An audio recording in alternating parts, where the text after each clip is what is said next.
दोस्तों आज की इस वीडियो में हम बात करने वाले हैं बीएनएस के सेक्शन 113 के बारे में। दोस्तों जैसा कि हम सभी जानते हैं कि 1 जुलाई 2024 से इंडियन पिनल कोड को रिप्लेस करके पूरे देश में भारतीय न्याय संहिता 2023 लागू हो चुकी है।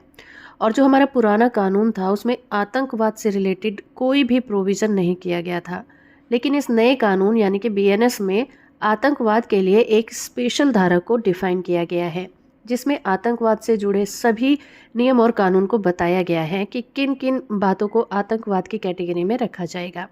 तो आज की इस वीडियो में हम एक्सप्लेन करेंगे भारतीय न्याय संहिता के सेक्शन 113 को। सबसे पहले तो हमें ये सेक्शन ये बताता है कि अगर कोई व्यक्ति भारत में है या फिर कोई विदेशी देश में रहकर भारत की एकता, अखंडता और सुरक्षा को खतरे में डालने का काम करता है, या फिर आम जनता या उसके किसी भी वर्ग को डराने का इरादा रखता है और ऐसा कोई काम करता है कि जनता डर जाए, तो उसी को आतंकवादी काम करने वाला माना जाएगा। यानी कि इस सेक्शन में सबसे पहले तो डिफाइन किया गया है आतंकवाद की डेफिनेशन को। दूसरी डेफिनेशन कहती है कि कोई बम, डायनामाइट या फिर कोई भी विस्फोटक पदार्थ या फिर जलने वाली सामग्री या फिर कोई घातक हथियार है, जहर है या फिर हानिकारक गैसें हैं या फिर किसी भी रासायनिक पदार्थ का इस तरह से इस्तेमाल करेगा ताकि किसी नई चीज़ का निर्माण किया जा सके, या फिर डर वाले कोई संदेश फैलाएगा जिससे डर कर किसी व्यक्ति की मृत्यु हो जाए, तो उसे भी आतंकवाद की कैटेगरी में ही रखा जाएगा। तीसरा ये कि किसी भी प्रॉपर्टी को नुकसान पहुंचाना, ऐसी किसी चीज़ की आपूर्ति कर देना जो कि मनुष्य के जीवन के लिए ज़रूरी हो, सरकारी या सुविधाजनक चीज़ों को तहस नहस कर देना, उनका विनाश कर देना, क्षति पहुंचाना, ये भी आतंकवाद की ही कैटेगरी में रखा गया है। किसी भी बुनियादी ढांचे को हिलाना या उसके तहस नहस करने का कारण बनना,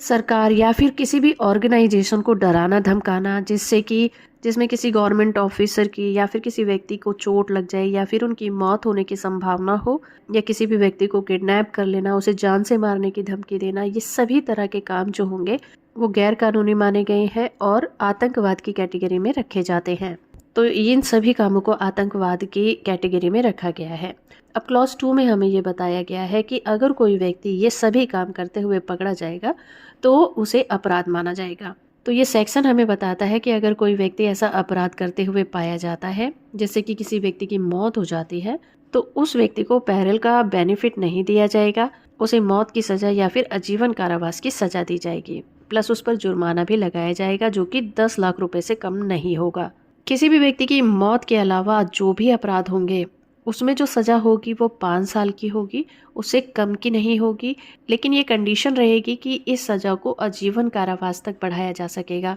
प्लस इसमें जुर्माना भी लगाया जाएगा और ये जुर्माना 5 लाख रुपए से कम नहीं होगा। सेक्शन 113 क्लॉज 3 ये कहता है कि अगर कोई व्यक्ति आतंकवादी कामों के लिए किसी संगठन का, किसी संघ का या फिर व्यक्तियों के समूह का षड्यंत्र रचता है,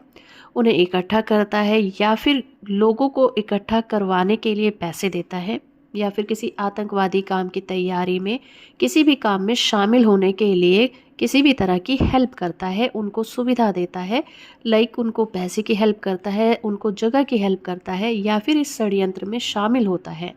तो ऐसे व्यक्ति की जो सज़ा होगी वो 5 साल से कम नहीं होगी, जिसे आजीवन कारावास तक बढ़ाया जा सकेगा, प्लस इसमें जुर्माना भी लगाया जाएगा जो कि 5 लाख रुपए से कम नहीं होगा। इसी तरह से सेक्शन 113 क्लॉज 4 ये कहता है कि अगर कोई व्यक्ति जो कि आतंकवादी संगठन का सदस्य है, जो आतंकवादी काम में शामिल भी है, उसको किसी भी तरह के कारावास से दंडित किया जाएगा जिससे आजीवन कारावास तक बढ़ाया जा सकेगा और इसमें जुर्माना भी लगाया जाएगा जो कि 5 लाख रुपए तक का हो सकता है। सेक्शन 113 क्लॉज 5 ये कहता है कि अगर कोई व्यक्ति किसी भी आतंकवादी काम का अपराध करने वाले किसी भी व्यक्ति को जानबूझकर अपने घर में जगा देता है या किसी भी जगह पर उसको छुपाता है या दोनों ही करने की कोशिश करता है, तो ऐसे व्यक्ति को भी दंडित किया जाएगा और उसकी सजा की अवधि होगी 3 साल की और इस सजा को भी आजीवन कारावास तक बढ़ाया जा सकेगा, प्लस इसमें फाइन भी लगाया जाएगा जो कि 5 लाख रुपए तक का हो सकता है।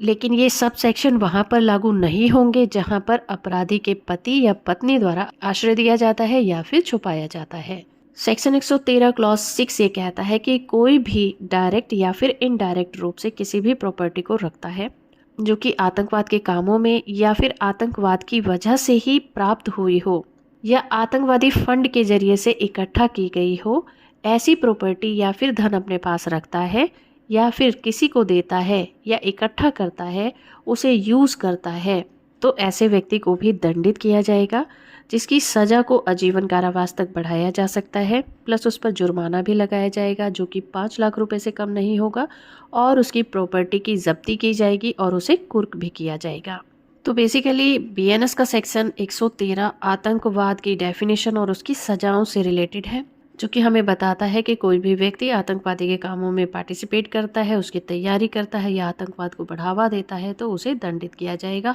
और इसके लिए बेल भी नहीं मिलेगी। तो हो फ्रेंड कि ये वीडियो आपको इन्फॉर्मेटिव लगा होगा। वीडियो को लाइक और चैनल को सब्सक्राइब करना बिल्कुल मत भूलिएगा।